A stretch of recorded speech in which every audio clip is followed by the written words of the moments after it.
There is a poorly understood thesis in Nietzsche's philosophy that, when carried to its ultimate consequences, reveals something disturbing. The most eloquent person in the room is usually the weakest. The best debater hides, behind his rhetoric, the worst coward. Whoever argues brilliantly is, without realizing it, admitting out loud that he already lost before he even began. Reason becomes a disguise. The argument becomes a refuge. Every well-crafted sentence is a small escape from the life one did not have the courage to live. And the strangest part is what this logic implies about you. According to the German philosopher, you never truly win an argument. Not because the other person is smarter, nor because truth is unreachable, but because, the moment you accepted the debate, you already handed over what was truly yours. And whoever understands this stops arguing. He starts living. Picture the scene for a moment. A man in an elevator, coming home from work, his face still tense from a meeting that ended hours ago. He mentally reviews every sentence he said. He reworks the replies he should have given to that arrogant co-worker. He rehearses sharp arguments for the next encounter. His body is in the elevator. His head is still on the battlefield. He gets home. He greets his family on autopilot. He sits on the couch and pulls out his phone. He scrolls his thumb through 1,000 strangers' comments and picks one to attack. He types, deletes, types again. He finds the perfect line.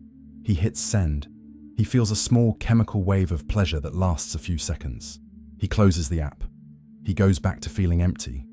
This cycle repeats itself millions of times a day across every time zone on the planet. It is the hidden sport of modern life.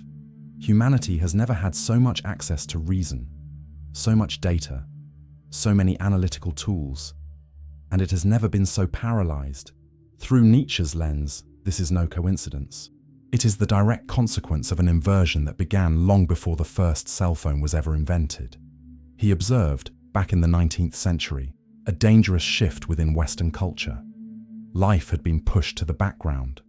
In the foreground, arguments. People no longer decided to get married, they debated whether they should. They no longer chose a path, they built justifications. They did not love, they evaluated. Every human movement had to pass through the invisible tribunal of reason before it could happen. And, most of the time, the tribunal condemned the movement before it could even begin. The German philosopher saw in this a silent tragedy. The vital force of the human being was being drained by a culture that confused hesitation with wisdom, that applauded those who doubted and distrusted those who acted. A culture that, deep down, had forgotten the simplest of facts.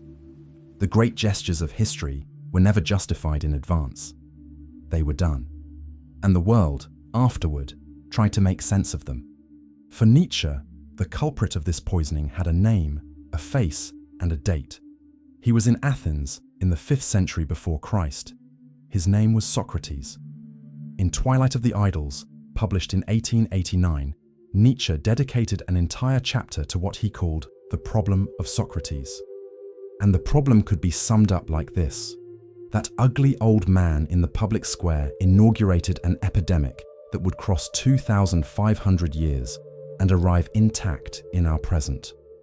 Nietzsche's thesis was that before Socrates, the noble Greek acted with a different proportion between reason and instinct. This does not mean there was no deliberation. Achilles ponders in the Iliad. Odysseus calculates every move in the Odyssey. Homer is full of characters who hesitate, dialogue with their own hearts, weigh their options. What Nietzsche was pointing to was something else. That hesitation, when it existed, served the action that came next. It was not an end in itself. The archaic Greek soul, as he read it, was an instrument in which reason and impulse still danced together, without one tyrannizing the other. Socrates arrived with a simple and devastating question. Can you justify that? He would stop people in the square and force them to defend every opinion, every value, every act. If they hesitated, he demolished the certainty they had carried for generations. In the eyes of the Socratic, that was liberation. In the eyes of Nietzsche, it was the beginning of the disease. Instinct, once sovereign, was reduced to a suspect. Reason, Once the servant of life was crowned as tyrant.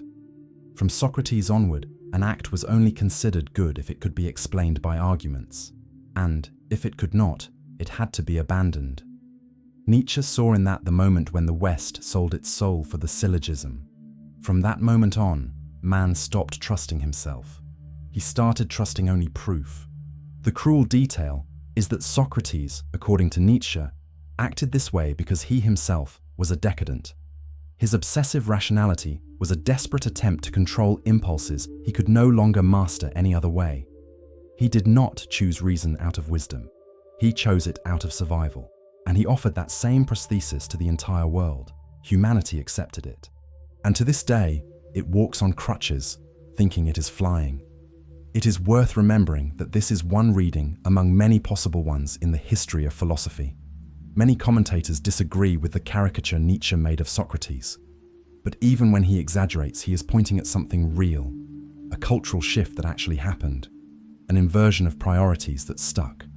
And it is that warning, more than the specific portrait of the Greek philosopher, that is worth examining here. Nietzsche was not alone in this reading. Centuries earlier, the Italian thinker Giambattista Vico had already intuited something similar in his New Science, published in 1725. Vico observed that the most vital civilizations were always those in their most poetic, most instinctive, most mythical phases, and that an excess of rationalism was, historically, the last stage before decadence. Nietzsche took that intuition and turned it into a scalpel. He applied it with cold precision to the entire history of the West. The diagnosis was uncomfortable, but coherent. The civilization that argued the most was also the one that lived the least. Just look at the portrait of the modern intellectual. Pale face of someone who spends hours in libraries or in front of screens. A sedentary body. A love life complicated by hesitations that would never exist in a healthy body. An opinion on everything. Action on almost nothing. Nietzsche saw this human type being born in his time and grew up with a passionate contempt for it. He called it the counterfeit free spirit. The one who confuses reading 5,000 books with living a life. The one who trades direct experience for indirect commentary on other people's experiences. The one who thinks he is superior precisely because he does not act. But before diving into the opposite of that, a disturbing caveat, there is something specific that separates those who manage to escape this disease from those who spend their entire lives inside it. And it is not intelligence. It is not courage in the ordinary sense. It is something else, rarer and less applauded. We will get to it in a moment. There is an almost infallible sign for recognizing someone who is truly strong. He does not explain. A man gets up early, trains, works, takes care of his own life without fanfare. If people ask him why he acts that way, he shrugs. He has no ready speech. He does not need one. The answer is in the results, in the accumulated years, in his calm face at an empty table. He does not seek approval because he does not ask for it. He acts because he decided to act. End of story. Compare that portrait with the other, more common one, the man who announces every decision, who needs to tell his friends he is going to start a diet, post on social media that he is changing jobs, let his family know that he just read a certain book and became a new person. Every movement of his demands an audience. Every gesture needs to be justified.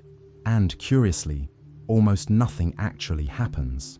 The vital energy that should have turned into action has evaporated into announcements.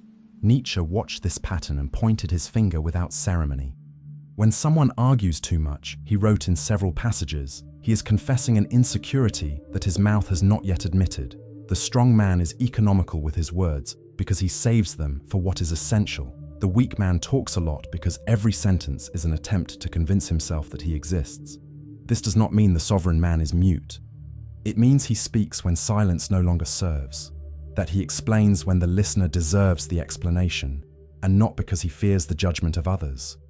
There is a huge difference between these two kinds of speech. One comes from the inside out, with serenity. The other comes from the outside in, with panic disguised as eloquence. Just observing your own conversations in any given week is enough to notice the pattern. Sentences begin in order to justify something that had already been decided beforehand. Each of those justifications is a small surrender, a piece of sovereignty handed over for free to the assembly of absentees. And Nietzsche's philosophy demands that those pieces be gathered back up, without fanfare, without announcing anything to anyone. In 1887, Nietzsche published one of the most disturbing works of modern philosophy. On the Genealogy of Morals was a short, dense book written in 3 essays as sharp as scalpels. In it, the author introduced a concept that still carries, to this day, a frightening explanatory power: resentment. Not in the sense of simple annoyance. He used the French term ressentiment to describe something deeper, a slow poison that ferments in the soul of someone who feels powerless in the face of reality. The resentful man, according to Nietzsche, is the one who cannot transform the world through action and therefore tries to transform it through words. Where the strong man acts, the resentful man comments. Where the strong man builds, the resentful man criticizes. Where the strong man is silent, the resentful man debates. Every venomous sentence he lets out is a small revenge against those who dared to live while he only watched. Now transplant that concept into the 21st century. Place it in the warm palm of your hand, next to your phone. Infinite scroll, comments, threads, ideological brawls fought by anonymous profiles at 3 in the morning. What you see there, if you look with Nietzsche's eyes, is a living museum of modern resentment. Millions of people incapable of changing their own lives, spending hours trying to tear down other people's lives with words. There, the resentful man wins battles he would never win off-screen. He humiliates a stranger and closes the app feeling powerful. He receives likes from other resentful people who celebrate his small hidden revenge. This whole theater works because inside that bubble, the victory feels real. But all you have to do is turn off the device and look around. The house is still the same. The problems are still untouched. Life is still unlived. Nietzsche wrote that resentment is a creative force. It creates an entire morality to justify itself. It creates concepts, theories, whole categories designed to bring the strong down and lift the weak up. Digital platforms are today the most powerful factory of resentful morality humanity has ever built. And every user, without realizing it, contributes a small drop of poison to the collective reservoir. The French sociologist Émile Durkheim, a few years after Nietzsche, described something similar when he spoke of anomie, a state in which traditional ties weaken and the individual loses clear points of reference on how to act. In that vacuum, reactive behavior flourishes. People stop acting out of inner conviction and start acting against whatever others do. It is the perfect recipe for collective resentment. And it is exactly the soil in which digital platforms were planted. Nobody needs to build a life anymore. They just need to attack other people's lives. Nobody needs to have their own opinions. They just need to take a stance against other people's opinions. The entire collective psychic structure organizes itself around a permanent negative signal. Pay attention to the comments you read in the next 24 hours. Notice how many are constructive and how many are reactive. How many create something new and how many just attack something that already exists. If the ratio scares you, know that you are watching resentment in action, not as a personal emotion, but as a social structure. An entire system built to burn human energy in directions that will never bear fruit. Nietzsche wrote that this system would be the greatest trap of modern life. He was right. And the trap has never been more sophisticated than it is now. There is still an invisible mechanism that turns even those who are not resentful into accomplices of this system. We will come back to that soon. First, we need to understand how this poison disguised itself as virtue over the centuries. The greatest triumph of resentment in Western history was convincing the world that weakness is virtue. Nietzsche described this process with surgical precision in the Genealogy of Morals.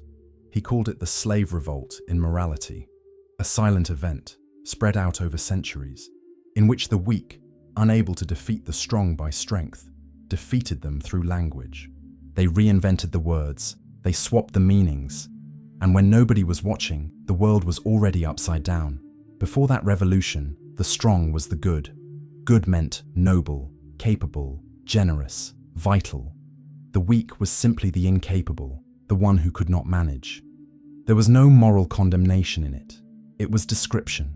After the revolt, everything flipped. The strong became evil. His strength became sin, his confidence arrogance, his joy insensitivity. The weak, in turn, was elevated. His incapacity became humility. His envy, thirst for justice. His paralysis, prudence. Look at today's vocabulary and notice the inheritance. Someone decides without drama and gets called authoritarian. Someone builds wealth and gets called greedy. Someone stays silent in the face of provocation and gets called complicit. Someone expresses a firm opinion and gets called aggressive. Each of these words carries, in its shadow, that same hidden revolt Nietzsche described. It is the morality of the weak still at work, 2 millennia later. In this inverted landscape, arguing well became a synonym for moral superiority. The one who speaks with eloquence is considered more evolved than the one who acts without fanfare. The one who analyzes every angle of a question is considered wiser than the one who decides quickly and moves on. But Nietzsche saw in this just another swap of signs. Those who were incapable of acting had turned incapacity into an altar. The cruel detail is that when you accept this inversion without realizing it, you start feeling guilty for your own qualities, for the quick decision, for the clarity, for the natural authority, for the strength that runs in your veins. That guilt is the invisible chain that the morality of the weak places on the shoulders of the strong. And as long as the strong man does not see the chain, he will never truly be free. There is a scene that repeats itself in millions of modern lives, with a frequency that would be almost comical if it were not tragic. A man, in his 20s, 30s, or 40s, sitting at a table in front of a blank notebook. He wants to change his life. He knows he needs to change. He feels it in his body, in the accumulated exhaustion, in the pale face in the mirror every morning. But before changing, he needs to decide how. And before deciding how, he needs to list pros and cons. And before listing them, he needs to read 3 books. And after those 3 more. And between one book and the next, life slips through the cracks. Years go by at that table. The notebook is still almost blank. The decisions are still pending. And the man, now with white hairs that were not there when he started, is still waiting for the definitive argument that will authorize his action. Nietzsche wrote, in Thus Spoke Zarathustra, published between 1883 and 1885, that life belongs to those who dare. He did not say it belongs to those who plan best, nor to those who analyze with the greatest rigor. It belongs to those who dare, period. The obsession with arguing produces a specific kind of paralysis, more sophisticated than simple fear. It is not raw fear of acting. It is fear dressed up as responsibility. It is cowardice wearing the makeup of prudence, postponement wearing the makeup of wisdom. The paralyzed man never admits he is afraid. He only says he needs to think it through more, that it is not the right moment yet, that there is not enough information. And every one of these sentences, when examined up close, is a small shield against the only thing he actually needs to do: decide. The interesting thing is that life never offers the perfect argument. It offers signals, intuitions, short opportunities that appear and vanish without ceremony. Whoever waits for absolute certainty waits forever. And when he finally accepts that he has to act without it, it is usually too late. The relationship is over. The opportunity went to someone else. The body no longer responds the way it used to. Nietzsche looked at this pattern with a mix of sadness and contempt. He saw in it the signature of modern man, the one who dies with the perfect argument on the tip of his tongue and his life untouched on the shelf. The American psychologist Barry Schwartz described this phenomenon in a 2004 book called The Paradox of Choice. He showed through dozens of experiments that the more options a human being has in front of him, the more paralyzed he becomes. And when he finally chooses, the less satisfied he feels with the choice he made. Nietzsche would have smiled at those experiments, He had already intuited this a century earlier, without needing statistics. He knew that the human soul was not made to hesitate in front of infinite storefronts. It was made to act from a center. And, when the center disappears, paralysis is inevitable. There is a classic example of this modern disease. The young professional who spends 5 years researching what the ideal career is before choosing any of them. He reads self-help books. He listens to interviews with billionaires. He watches documentaries about successful people. He takes career tests online. He consults mentors. He fills in spreadsheets. And 5 years later, he is still in the same unsatisfying job he started in. While he was researching, another young man, less intelligent, less prepared, less informed, simply picked a random path and started walking. 5 years later, that other guy has 5 years of accumulated experience, mistakes, lessons, contacts, history. The first one only has spreadsheets, and now 5 fewer years of useful life. Through the Nietzschean lens, the second one, even if less brilliant in theory, comes closer to the human model this philosophy admires. Because he acted, because he made real mistakes, which is 1,000 times better than being right in the abstract. Because he built real experience, the only kind of knowledge that life truly recognizes. The other one, with all his preparation, is still waiting for the perfect answer to arrive by email. And it is never going to arrive, because it does not exist. At the heart of Nietzsche's philosophy, there is a concept that resists easy translations. Wille zur Macht, the will to power. It is not the will to dominate others, as hasty interpretations try to make people believe. It is something more essential. It is the force that drives all life to expand, to overcome itself, to grow beyond its own yesterday. It is the sap rising up the trunk, the muscle that rebuilds itself stronger, the idea that refuses to stay small. Every living being, according to Nietzsche, carries that force inside. It is the invisible engine of everything that breathes. And, in the human being, it can be spent in 1,000 different ways. It can turn into art. It can turn into children. It can turn into commercial empires. It can turn into a serene garden. It can turn into a book written over decades in quietness. Or it can turn into venomous comments in anonymous forums. The amount of force is finite. Its destination, you choose. Now look, with brutal honesty, at where your force has been going. Do the math on your hours.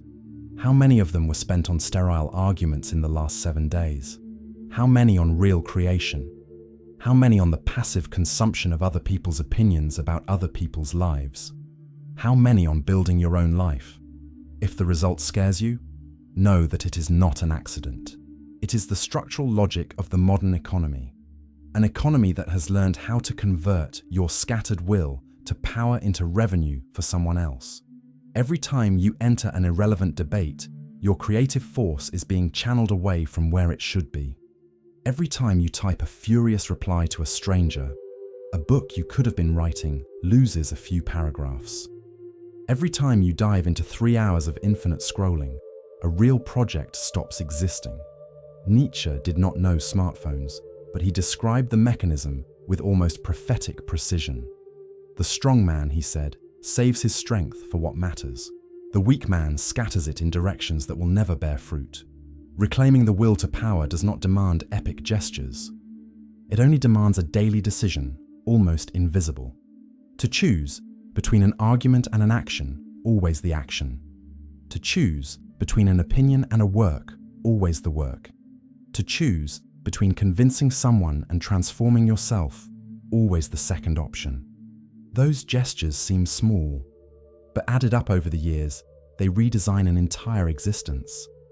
The American philosopher Ralph Waldo Emerson, whom Nietzsche read with declared admiration, wrote in the essay Self-Reliance, published in 1841, a line that sums all of this up in a few words. Nothing is at last sacred but the integrity of your own mind. Emerson saw, decades before Nietzsche, that modern man had traded the inner compass for the collective opinion, and that this trade was the hidden origin of the widespread mediocrity. Nietzsche took that American intuition and radicalized it. Where Emerson recommended trust, Nietzsche demanded creation. Where Emerson said, "Listen to yourself," Nietzsche said, "Forge yourself." That forging does not happen in epic moments. It happens in the small, repeated, almost invisible gestures. In the way you refuse someone else's complaint without getting into it. In the way you close the browser before answering the provocateur. In the way you keep to yourself what others would only want to hear so they could criticize it.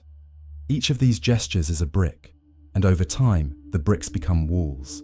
The walls become rooms. The rooms become a house. And one day, you wake up inside an entire life built in quietness, while everyone else was still debating what the best way to start would be. The difference between reading Nietzsche and living Nietzsche is enormous. Whoever only reads keeps arguing. Whoever starts practicing changes the backbone of his own existence. If you want to cross that border, I left the first step in the pinned comment below. There is a wisdom older than any argument. It does not speak in words. It speaks in quick impulses, in guts that tighten, in a vague sense of wrongness before any proof shows up. Nietzsche called it instinct, and he said that modern man had declared war on that wisdom in the name of a reason that was too young to replace it. The result was predictable: a disoriented animal inside a hyperlogical culture. Millions of years of evolution refine this quiet instrument. It knows how to recognize danger before the brain can process the scene. It knows how to spot a lie before the mouth can voice the suspicion. It knows how to point out a path before the map is ready. And yet, modern man has learned to doubt every one of these signals. He has learned that only what can be written up in an article is serious, that only what can be proven in 3 paragraphs is reliable.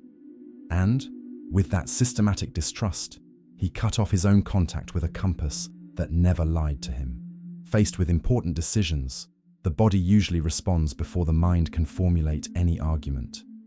There is a brief moment, almost impossible to catch, when the answer arrives whole. It comes in the form of a tightness in the chest, a chill on the back of the neck, a wordless certainty. And most of the time, when reason finally processes that same decision through pros and cons, it arrives at an identical conclusion. All that was missing was enough emptiness to hear what the body already knew. This is not mysticism. It is Nietzsche's reading of human nature refined by time. Instinct is condensed wisdom, compressed by millions of years of trial and error from your ancestors. Every chill, every tightness in the chest, every wordless certainty is a telegram arriving from that inheritance. To ignore all of those telegrams in the name of young reason is, for Nietzsche, a subtle form of arrogance. It is thinking that 30 years of formal schooling know more than 300,000 years of a human species refined by raw survival. The complete man, the one Nietzsche glimpsed in his more mature works, does not abandon instinct, nor does he raise it alone to the throne. He reintegrates it. He listens to the body first. Then he uses reason to work things out. And when the two disagree, he gives the benefit of the doubt to the older of the two. Because reason can be wrong in brilliant details. Instinct rarely gets the general direction wrong. In Thus Spoke Zarathustra, there is a short and fierce chapter called On the Flies of the Marketplace. There, Nietzsche describes with lyrical contempt the noisy squares where great men waste their time trying to convince the crowd. The flies of the marketplace, he wrote, buzz non-stop. They sting, they suck blood, they build nothing, and they live to bother those who do build. Zarathustra advises his disciple to flee those squares and return to his solitude. There, in the solitude of the mountains, nothing important has ever been done in the middle of the buzzing of the crowds. Translate that image into the present, and the landscape updates itself with an almost brutal ease. The squares became platforms, the flies became anonymous profiles, the buzzing became constant notifications, the marketplace became the attention economy. Nothing has changed in essence, it just got fiber optics, and yet, millions of people with real potential voluntarily walk into that marketplace every day. They drop down to the level of the flies, they argue with them, they lose time, energy, and soul trying to convince entities that will never be convinced. The problem is not the existence of the platforms. It is the disguised invitation they extend. Every notification is a summons to come down to the marketplace. Every controversy is bait to step into the arena. And, once inside, the logic changes. You stop acting and start reacting. You stop creating and start responding. You stop building your life to defend points of view about other people's lives. Nietzsche would look at this ecosystem and smile with that icy irony only he knew how to pull off. The flies, he might suggest, have finally found a marketplace that never closes. There is a simple measure to know whether you have stepped into that arena. When you finish a session on the platforms, is what remains of you bigger or smaller than before? If it got smaller, you just walked out of the marketplace of the flies. If it got bigger, you used the tool. If it got smaller for 100 days in a row, it is time to admit that you are not using the tool. It is using you. And every minute in there is a piece of your will to power being drained by a mechanism that enriches others while it impoverishes you. The strong man, according to Nietzsche, is economical with his own attention. He knows attention is the fuel of a creative life. He knows that spending it badly is spending his own soul. That is why he closes the app. He drops the argument halfway through. He ignores the provocative comment, not because he is incapable of responding, but because he chose with absolute serenity to save his energy for things that are still waiting to be born. He builds in solitude, far from the marketplace where the flies buzz. And in the end, it is that solitude that produces what history will later remember. There is a fundamental difference between the silence of a coward and the silence of a sovereign. The coward keeps quiet because he is afraid of the response. The sovereign keeps quiet because he decided the response was unnecessary. From the outside, the two attitudes may look identical. From the inside, they are opposites. And Nietzsche was especially fond of portraying the second type. The man whose silence is a refined form of strength. Picture the scene, a group around a table. Someone throws a direct provocation at a specific man. Everyone waits for the defense. Everyone expects to see him react, explain himself, justify himself. He just looks, with a slight tilt of the head. He smiles. He says nothing. He changes the subject. All the energy of the provocation evaporates into thin air. The provoker, who was expecting a fight, feels ridiculous in front of his own effort. And the man who stayed silent walked out of the scene bigger than he walked in, without spending a syllable. This kind of silence is a sophisticated instrument. It communicates something that no word can. It says, without saying, that the other person's opinion simply does not carry enough weight to demand a response. It establishes an invisible hierarchy. Nietzsche saw in this an almost forgotten virtue, the ability to recognize, with cold precision, what deserves your voice and what does not. Because the voice, for the sovereign, is not an infinite resource, it is scarce. And the value of what it says is proportional to the scarcity with which it is given. Compare that to the opposite behavior, the more common one. The man who responds to everything, who feels every provocation as an obligation to defend himself, who cannot let another person's opinion go by without contesting it. That man, without realizing it, has let others dictate where his energy goes. He has outsourced his own focus, and every response, even a brilliant one, is a small surrender, a silent admission that the judgment of others still has power over him. The silence of the strong has another important trait. It is not vengeful. It is not the silence of someone bottling up resentment to explode later. It is the full silence of someone who simply had no interest in taking part. That disturbs the provoker in a way anger never does, because anger confirms that the provocation hit its mark. Full silence shows that it did not even reach him. And, for the resentful person, not even being noticed is the greatest possible humiliation. There is a passage in Exe Homo, the philosophical autobiography Nietzsche wrote in 1888, in which he sums up this art with devastating precision. The great wisdom of life, he wrote, is knowing how to forget at the right moment, not holding grudges, not rehearsing internal comebacks for weeks, not building mental monologues against people who have already left your environment, just dropping what is not worth carrying. Nietzsche saw in this an almost forgotten virtue in the modern West. an aristocratic lightness, the ability to let go without drama of what other people insist on holding on to for entire years. Pay attention to your own inner conversations this week. Notice how many minutes you spend mentally rerunning old arguments, rewriting what you should have said, imagining scenarios in which you win brilliantly. Each of these mental fantasies is a small continuation of the fight, proof that the other person still has power over your head.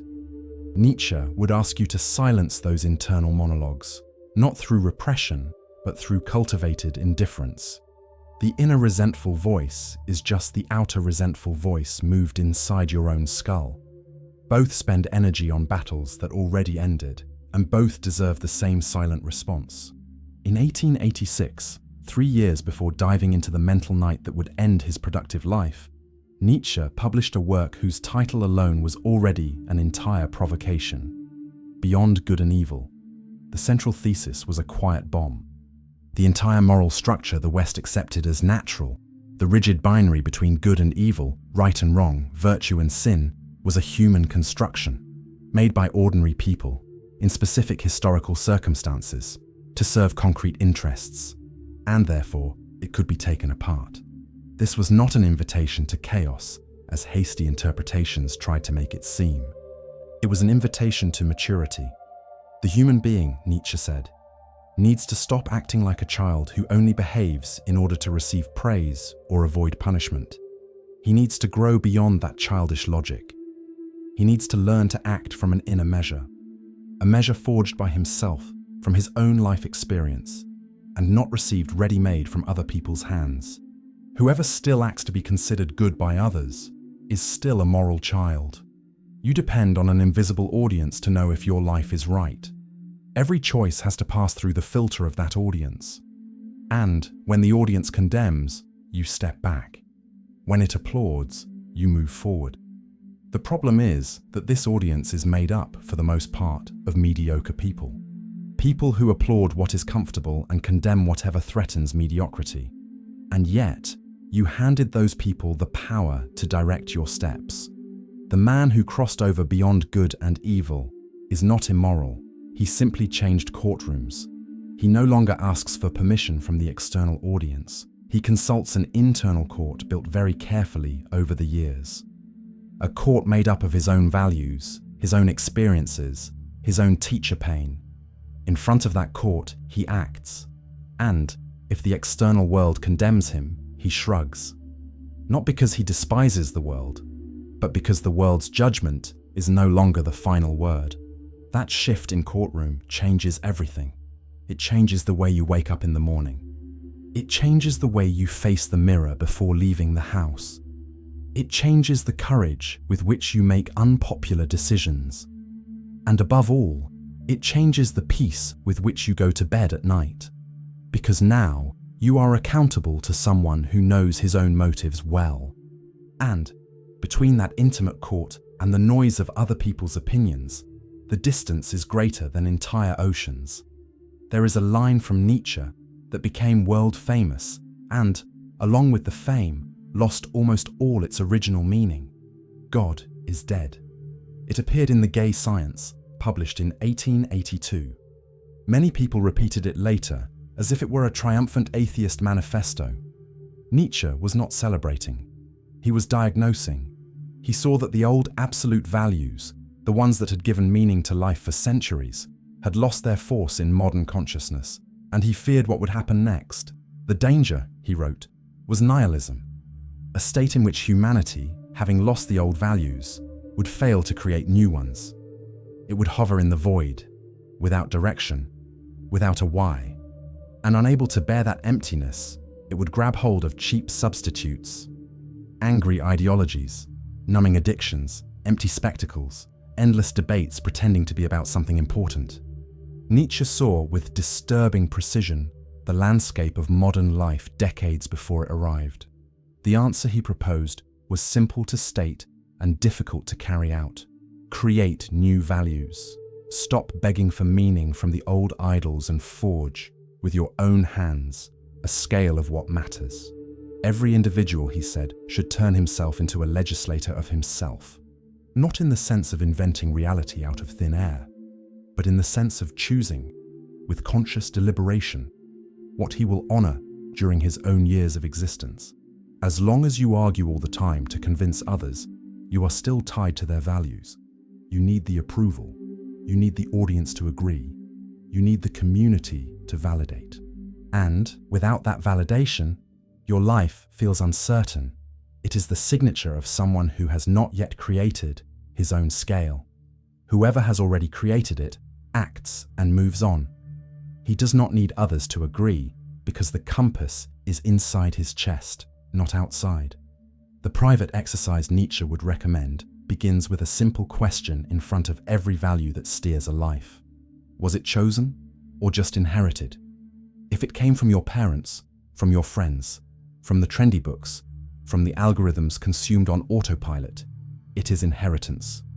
Maybe good, maybe bad, but inheritance. And the inherited ones need to be examined one by one in the cold light of an adult conscience. Some deserve to stay, others need to be dismissed with respect. Of all the concepts Nietzsche left the world, few have been more misunderstood than the Übermensch. The most common translation, Superman, became a cultural meme, a political appropriation, a comic book character. None of that has anything to do with what he meant. Übermensch literally means beyond the man. And it does not designate a supernatural being, nor a muscle-bound hero, nor a dominator of crowds. It designates the one who overcame himself, the one who crossed through the cave of the common man and emerged on the other side. In Thus Spoke Zarathustra, Nietzsche presents this concept through almost poetic imagery. Man is a bridge, he wrote, a bridge stretched between the animal and the beyond the man. What matters about man is precisely the fact that he is a bridge, and not an end in himself. The one who crosses that bridge with courage arrives on the other side transformed. The one who settles down in the middle of it becomes what Nietzsche called the last man. The last man argues on social media about the best way to live. The Übermensch, meanwhile, is already living. The last man is a frighteningly current portrait. He wants comfort. He wants approval. He wants an opinion on everything, but action on nothing. He believes he has discovered happiness, and that happiness is the smallest possible effort in the face of the smallest possible pain. He loves to debate. He loves to be informed. He loves feeling like he is part of an outraged community. But when the day ends, his life has not moved forward a single step. Nietzsche looked at this type with a cold sadness. He is not the villain of the story. He is just the portrait of what humanity becomes when it gives up its own crossing. The Übermensch, in contrast, is the one who accepts the crossing. He accepts the solitude it demands. He accepts the discomfort of creating his own values. He accepts the pressure of acting without waiting for permission.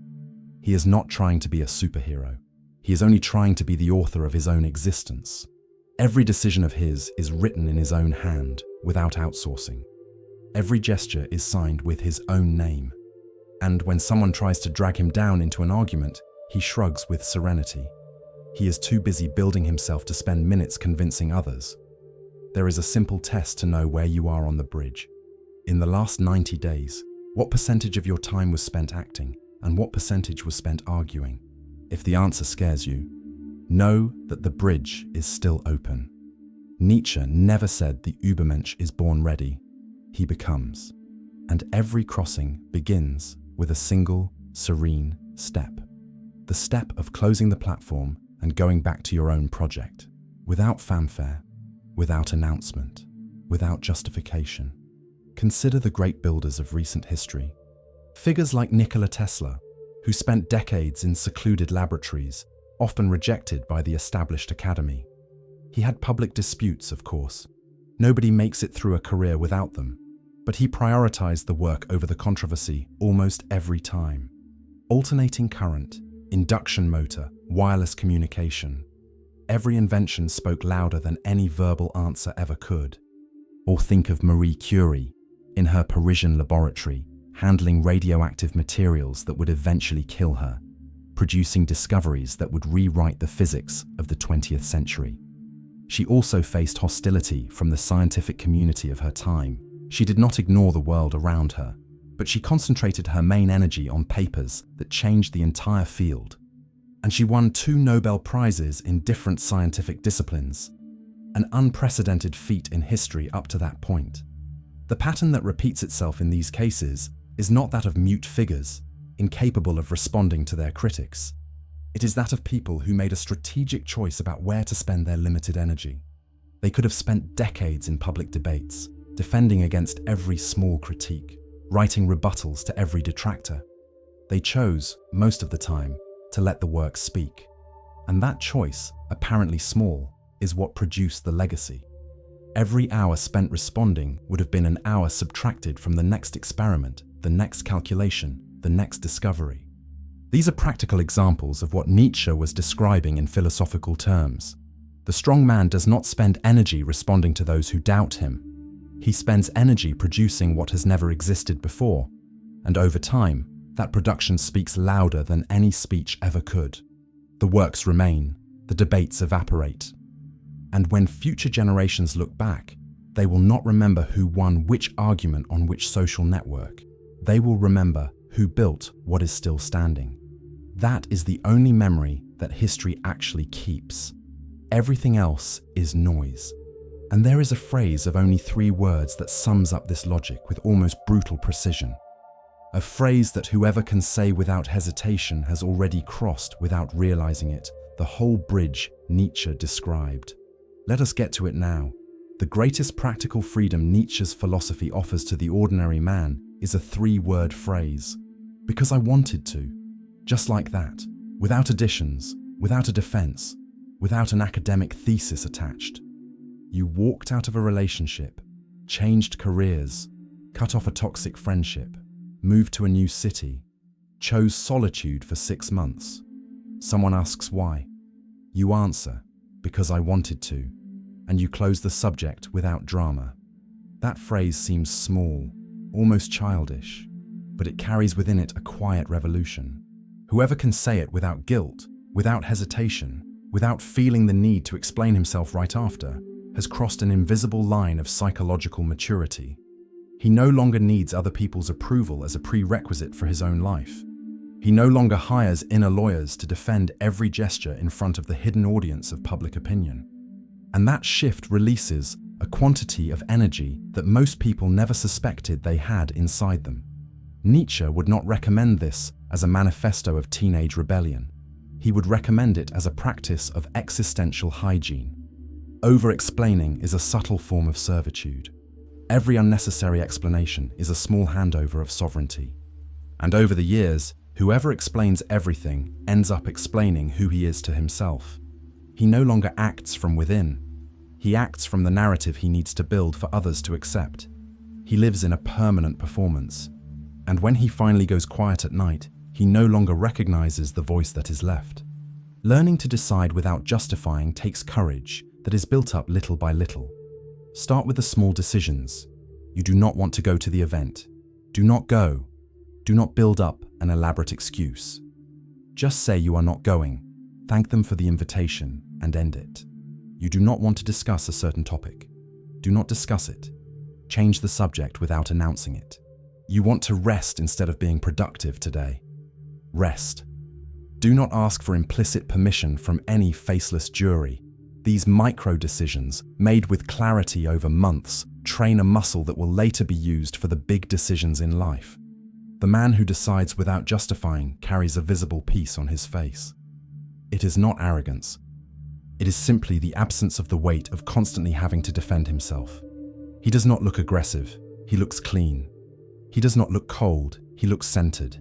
And curiously, that kind of serene presence attracts the right people and repels the wrong ones with almost automatic precision. Because whoever carries resentment cannot stand being near someone who does not ask for permission. And whoever carries strength recognizes an equal the moment he sees one. It would be a lazy caricature to say that Nietzsche preached the total abandonment of reason. He did not. He himself was one of the sharpest reasoners philosophy ever produced. His entire body of work is argument. What he wanted was something else. To rebalance the scale. To take reason off the tyrannical throne where Socrates had seated it, and put it back in its correct position. Servant of life, not its owner. An instrument, not an altar. The complete man, in the Nietzschean vision, dances between two forces. He listens to instinct, which brings the ancient wisdom of the body. He uses reason, which refines, organizes, corrects details. He does not place one above the other. He reintegrates them. And when the two disagree, he knows how to recognize when each one should have the final word. In vital long-term decisions, instinct is usually right. In short-term technical execution, reason is usually right. Knowing the difference is one of the clearest signs of philosophical maturity. The problem with modern man is not that he has too much reason. It is that he has reason in the wrong place. He uses logic on questions that call for courage, and courage on questions that call for logic. He analyzes love decisions endlessly when only the body can solve them. He acts impulsively on financial decisions that required cold calculation. That systematic inversion is the signature of the imbalance, and correcting the inversion requires, first, admitting that it exists. Then, practicing every day the exercise of giving each force the territory that belongs to it. The Portuguese neuroscientist Antonio Damasio, in his work Descartes' Error, published in 1994, clinically demonstrated something Nietzsche had intuited a century earlier.